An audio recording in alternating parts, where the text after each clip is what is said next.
Let's get started with our first news. Khamzat has sent a brand new threat to Ian Garry following their heated backstage altercation at UFC Qatar. Tensions erupted when Khamzat shoved Garry, claiming the Irish welterweight had touched him in a disrespectful way. Security quickly stepped in, but the moment didn't end there. The situation carried over to social media, where Khamzat continued to escalate things. In a now-deleted tweet, reshared by Championship Rounds on X, Khamzat made his stance crystal clear. At their post-fight press conferences, both fighters addressed the altercation, but it was obvious the interview microphones weren't enough to cool things down. Garry insisted he meant no disrespect and that the interaction was blown out of proportion, but Khamzat wasn't buying it. The middleweight champion doubled down online, adding fuel to an already volatile rivalry. He wrote on his X account, "White boy, you will not survive 1 minute in my world," a line that immediately sent the MMA community into a frenzy. Fans began speculating whether this feud could turn into something bigger, especially considering both fighters' rising profiles and intense personalities. Even though the tweet was deleted minutes later, the message had already spread across social media, amplifying the drama between the two. Garry has yet to directly respond to the deleted post, but his earlier comments made it clear he isn't intimidated. He emphasized that he's focused on climbing the rankings and believes backstage scuffles shouldn't overshadow actual competition inside the octagon. Still, the tension is unmistakable. Khamzat's threat, combined with their physical clash in Qatar, has created a storyline fans will be watching closely. Whether this leads to an eventual showdown or simply adds another chapter to UFC's most unpredictable rivalries, one thing is certain, the heat between these two is very real. Move on to another news. Robert Whittaker has stepped in to defend Khamzat and Islam Makhachev after both faced backlash for what many fans called underwhelming or boring title-winning performances. Despite dominating their championship bouts from start to finish, the lack of a dramatic stoppage left parts of the MMA community unimpressed. But Whittaker pushed back hard on that narrative in the latest episode of his podcast, making it clear that what they accomplished was nothing short of high-level excellence. He explained that people have no real understanding of how impressive it is to control and dominate another world-class fighter for nearly 25 minutes. When you're competing at the absolute top of the sport, shutting down champions or elite contenders everywhere is incredibly difficult. Doing it round after round requires a level of skill, composure, and physical conditioning that most fans never get to truly appreciate. Whittaker stressed that this type of dominance is extremely rare. Fans often overlook how high the level is inside the cage and how special it is to see that kind of control executed flawlessly. He added that he doesn't mind seeing that in a championship fight because it's almost never seen at that level.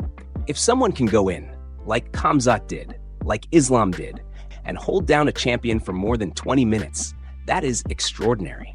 He pointed out that the UFC has barely seen that across its entire history, calling the level of grappling on display absolutely wild. He even joked about the comparison some fans make with street fights, saying that if someone jumps on top of you in a street fight and keeps you pinned there for 25 minutes, you lost.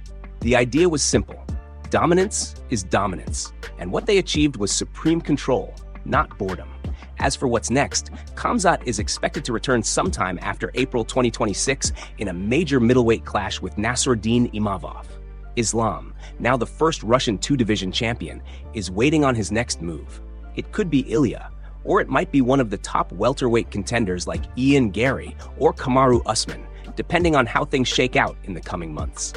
Whittaker wrapped up by highlighting how fans should appreciate what they're witnessing, because this level of grappling mastery is incredibly rare and absolutely elite. Move on to another news. Max Holloway has finally explained why he isn't jumping on the hype surrounding the historic White House event that so many fighters are begging to be part of. Even though the spotlight would be huge and the moment would be unforgettable, Holloway made it clear that one thing matters more than anything else: his family. Because the event is expected to allow only around 5,000 people in attendance, he said his family likely wouldn't even get seats, and that's a major emotional deal breaker for him. He admitted he would still fight there if the UFC asked, because he understands how massive the moment is for the sport. But he isn't losing his mind trying to get on the card like everyone else. For him, family comes first. no matter how historic the venue is. Holloway is coming off a massive win over Dustin Poirier, and he's already targeting a rematch with Charles Oliveira. If that fight gets booked, the winner will be pushed right back into lightweight title contention.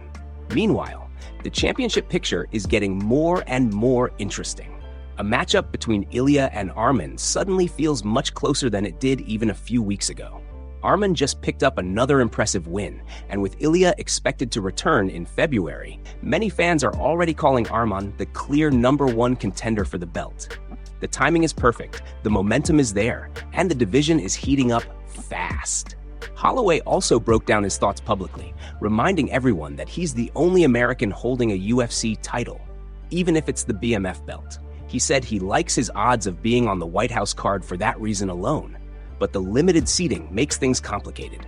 He talked about how important it has always been for his family to sit close, to feel the energy, and to share those moments with him.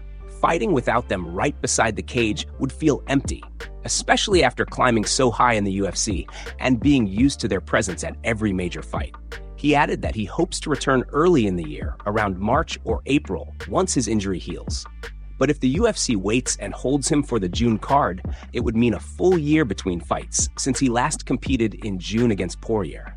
For now, he's staying patient, staying focused, and putting family at the center of everything that comes next.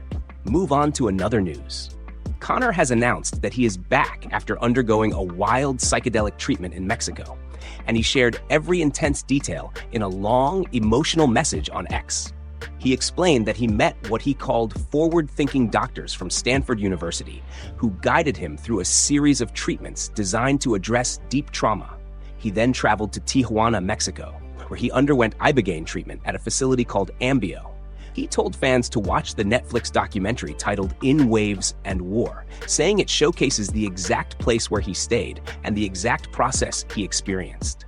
Conor described the journey as incredible, intense, and absolutely eye-opening. He said he was shown visions of what would have been his death, how soon it was approaching, and the devastating impact it would have had on his children.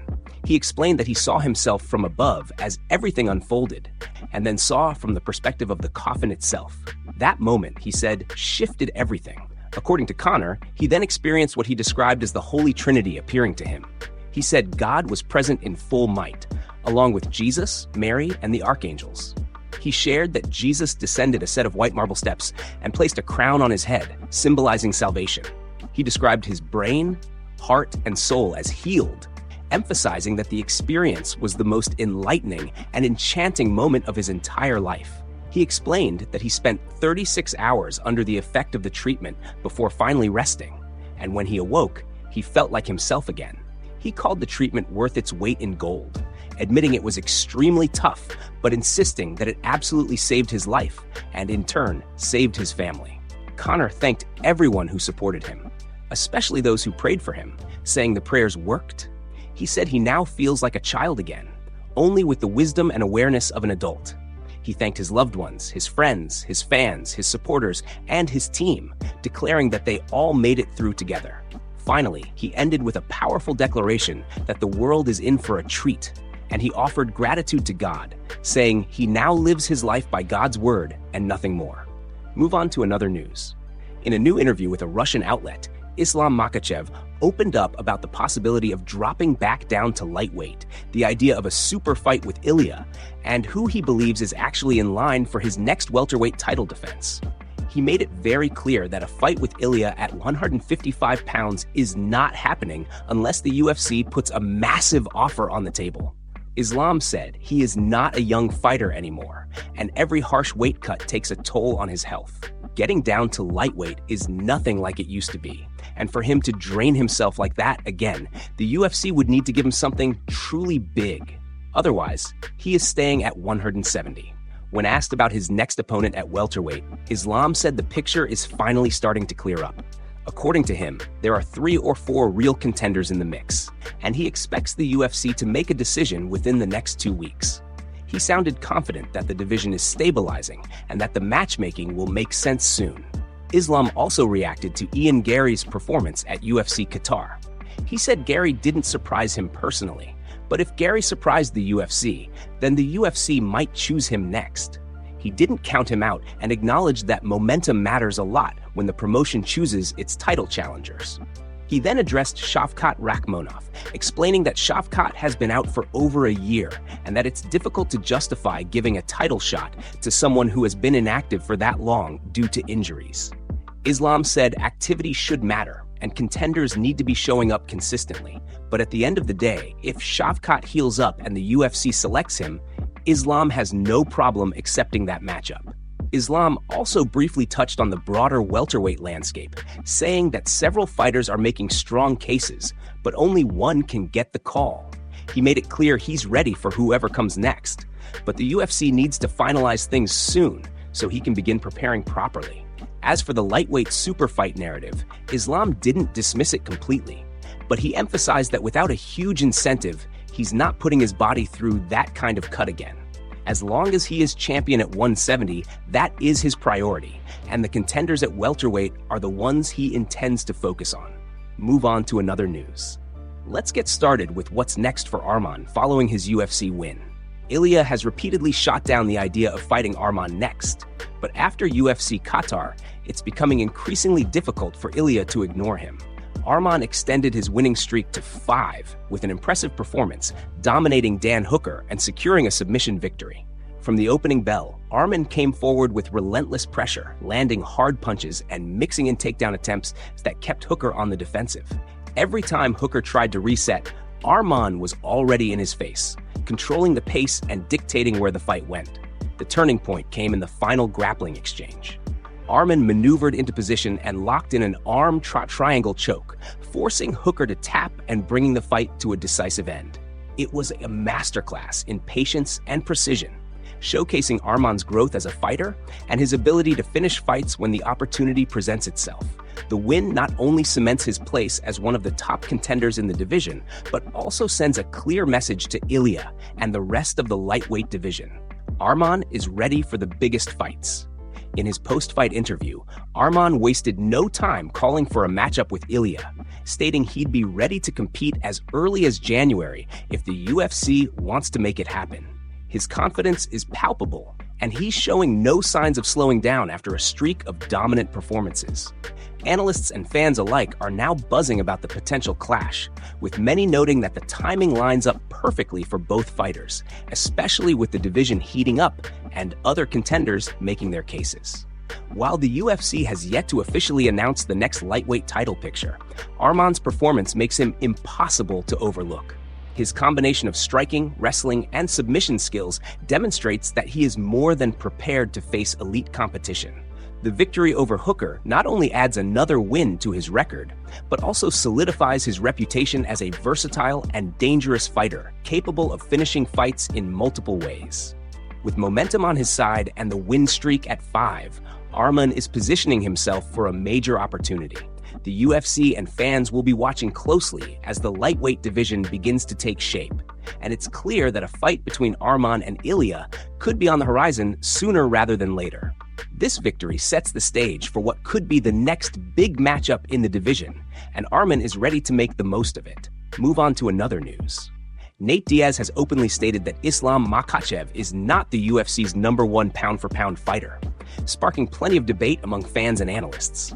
During a recent live stream with Jake Shields on Neon, Diaz was asked who he considers the top pound-for-pound fighter in the UFC. Despite Islam officially holding the #1 spot, Diaz argued that he doesn't deserve it. He claimed that Islam hasn't been in the game long enough and hasn't beaten anyone truly elite, adding that his style is boring to watch. Diaz compared Islam to Ilia, stating that Ilia is a more complete fighter than Islam. He emphasized that being at the top requires a long period of dominance and impressive victories over multiple top-tier opponents, something he feels Islam hasn't demonstrated yet. Diaz cited historical examples, like BJ Penn, who fought and defeated some of the best in the division over time, to highlight the level of accomplishment needed to earn the P4P recognition.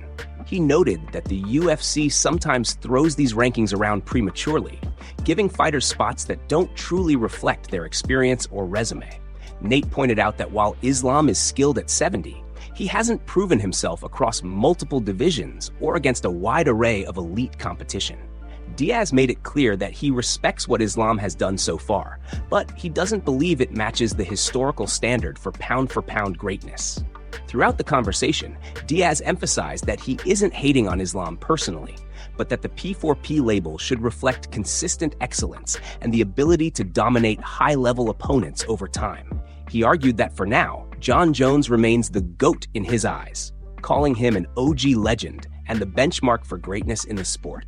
Diaz was firm that while Islam can become a top P4P fighter in the future, he is not there yet, and that the hype surrounding him should be tempered.